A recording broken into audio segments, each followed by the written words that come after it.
So, a couple weeks ago, I made this video about the new Harry Potter video game and how trans people, as a community, maybe not every single trans person on the planet, but as a community, have been saying that if you want to be thought of as an ally to them and their cause, you should not buy that game, what with J.K. Rowling being a notorious and incorrigible transphobe and all. And my point in the video was, if you care about trans people and you want to act as an ally to them and be thought of as an ally to them, what's so hard about not buying a video game? And while it was not unexpected, it was nonetheless disappointing to receive some comments on that video, by no means the majority, but a minority large enough to be worth noting, from people who were like, oh, why can't people just play a video game without it being made into a political statement? Or, oh, so I'm not allowed to buy a game without being treated like some bigot? I see that framing being used a lot, not just in response to this game, but in response to lots of things that people do or say or express a desire to do or say. So I want to talk about that for a few minutes. First of all, the judgments that are being complained about through those aforementioned statements are not absolute. They're not objective. They're not legally binding. It's not illegal to buy the Harry Potter game. Nobody's saying it should be. And there's not some official, inarguable bigot status that will be stamped onto your permanent record if you choose to buy the game. These are people's opinions of you based on a thing you did. If you know about the transphobic things J.K. Rowling has said, if you know the very harmful effect her words and her example have had on trans people, a group that was already the target of more than its share of abuse and discrimination before the creator of Harry Potter ever opened her mouth on the subject, and you know that trans people have made it very clear that they would appreciate it if you didn't buy the game, but you choose to buy the game anyway, that says something about you. That choice you made gives other people an indication of your character. Now, what it says specifically is up to the judgment of the individual. A trans person who would rather you didn't buy the game will probably look upon you less than fondly as a result. On the other hand, someone who agrees with J.K. Rowling's bigoted stance against the rights and dignity of trans people might see you in a more favorable light. But regardless of what anyone thinks, the fact that you know buying the game will hurt trans people, but you buy it anyway, says something about you, whether you like it or not. I've seen some people complaining, I don't like being made to feel like I'm a bad person for buying a video game. Okay, what's your point exactly? You did something you knew would hurt or offend certain people, but you don't like the fact that those people are hurt or offended, and you would rather they not be hurt or offended? Or at the very least, not hold the fact that you caused them hurt or offense against you? Who the fuck do you think you are? You feel entitled not only to do as you wish, but to have other people feel as you wish about it? Wherever did you get the idea you have any right to expect that? Let's use another example other than the Harry Potter game. Ever since he got out of prison, Bill Cosby has been making noises indicating that he wants to go back out on tour, start doing shows again. So let's say he ends up doing that, and let's say you buy a ticket to one of those shows. You know all about the crimes Bill Cosby is accused of doing, and in all probability did, but you buy the tickets anyway. You want to see Bill Cosby live on stage, and you don't let the fact that he has been accused of sexually assaulting dozens of women across several decades stop you. Do you really think it's reasonable to expect people not to look down on you for that? Not everybody will. Lots of people probably won't care one way or the other. Some, those who continue to insist upon Cosby's innocence, will even regard you as doing a good thing, supporting an unjustly persecuted comedy legend as he attempts to reclaim his legacy. But some people, an undoubtedly large number of people, will think badly of you. And are you telling me you think it's reasonable to ask those people not to think badly of you? You might say, I don't think it's fair. I'm not automatically a bad person just because I paid to see a comedian. And here's the thing. You're right. You're not automatically a bad person for doing that, but going to see Bill Cosby, now that we know what we know, or at the very least suspect what we have every reason to suspect, is, in the opinion of many people, myself included by the way, the sort of thing a bad person would do. People are going to judge you based on the choices you make. It is what it is. It's not even a bad thing. What else are we supposed to do? How else are we supposed to determine who we want to hang out with, talk to, argue with, whatever, and who isn't worth our time? Because there are a lot of us. And life is short, kids. Boundaries need to be drawn.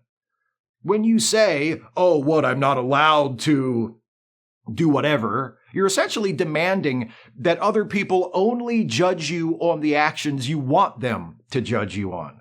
That is a privilege no one should expect. You can do or say whatever you want, but you can't expect other people to feel about you the way you want them to feel about you, no matter what you do or say. Other people are not obligated to affirm you and validate you and reassure you that you are a good person. If you really want to go see Bill Cosby, but your best friend is an advocate for sexual assault survivors, and you know they'll be pissed at you if you go, you have a choice to make. You can go see Bill Cosby and hurt, alienate, and disappoint your friend, or you can not go see Bill Cosby and keep the respect of your friend. Those are your options. Go see Bill Cosby and insist your friend not hold it against you is not on the list. Along the same lines, if you are a cis person who cares about trans people and is aware of the harm caused to them by the ignorance and intolerance empowered by J.K. Rowling, but you really want to buy that Hogwarts game, you have a choice. Act like an ally and don't buy the game, or buy the game and let your trans friends know that getting to play a video game is more important to you than their concerns. It's one or the other. You are free to choose option B and buy the game. Nobody is telling you that you can't. But there are social consequences to the choices you make. And if you make a given choice, you need to act like a grown-up and accept the consequences that come with it, instead of saying, actually, I would like to have my cake and eat it too, so I'm going to need the rest of you to change whatever you need to change about yourselves to make that happen for me. Thanks. That's the reaction of a child. A passive-aggressive, extremely verbose child. You're not asking that other people fix their hearts and address their biases and prejudices in order to right a great social wrong or bring an end to a state of unjust inequality. You're demanding that other people not be mad at you because you did a thing you didn't have to do, which you knew would upset them. Look, it's not as if I don't get where you're coming from if you're one of the, but why can't I just do the thing without being judged for it crowd. I have my problematic faves too. My favorite superhero movie is Superman Returns, which is directed by an accused sexual predator and stars another accused sexual predator as Lex Luthor. I have videos on this channel singing its praises. We covered it a couple years ago on Late Seating, and I gave it a glowing review. A few weeks ago, I posted a tweet reminding everyone that it is still my favorite superhero movie. If someone saw that tweet or any of the other times I've praised that movie and decided that they didn't want to watch my videos or be my Patreon patron or follow me on Twitter, I have to accept that. They're judging me based on my choices. After Donald Trump was elected president in 2016, I, a lifelong pro wrestling fan, stopped watching WWE programming because WWE chairman and President Vince McMahon was a vocal Trump supporter. His wife, Linda McMahon, also a longtime executive in the company, accepted an appointment to work in the Trump administration, and the whole McMahon family posed for a portrait with Trump in the Oval Office.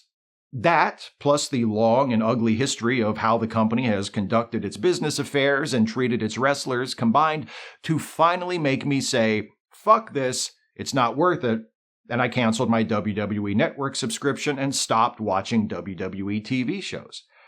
Last year, I started watching again.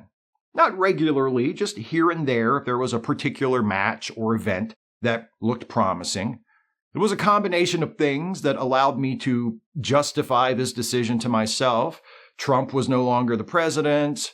The WWE Network was acquired by NBC's streaming service Peacock, which I already subscribed to anyway. Vince McMahon was removed from the company after a series of sex scandals.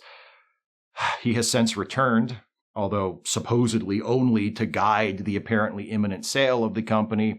My favorite wrestler, Cody Rhodes, jumped from AEW back to WWE and looks to be on track to win the WWE Championship at WrestleMania this year. Those are my reasons. They might not mean anything to you. You might think it's hypocritical of me to start watching WWE again, especially after I stopped watching it for the reasons I did. I'm not going to argue with you. I'm not 100% comfortable with the decision myself. But so far, I can put up with the discomfort. That doesn't mean anyone else has to. Of course, I would like to think that my words and deeds beyond those choices testify that I'm at least not a terrible person, and that I'm not the sort to blithely ignore credible accusations of sexual assault or decades of corporate misconduct and general assholery when they threaten to intrude on my good time. But other people are free to make up their own minds about me. And no amount of defensiveness or crying and pissing and moaning for me is going to change that, nor should it. I could have a chip on my shoulder about it if I wanted, but the fact is, I put the chip there. I guess what I'm saying is, own your choices. Realize that other people are under no obligation to always give you the benefit of the doubt or support and validate you no matter what you do, and stop being such a goddamn crybaby about it. If it bothers you that other people think less of you because of a choice you made, make a different choice. Or don't, and live with the consequences you've invited upon yourself. Either way, stop trying to make it everyone else's problem.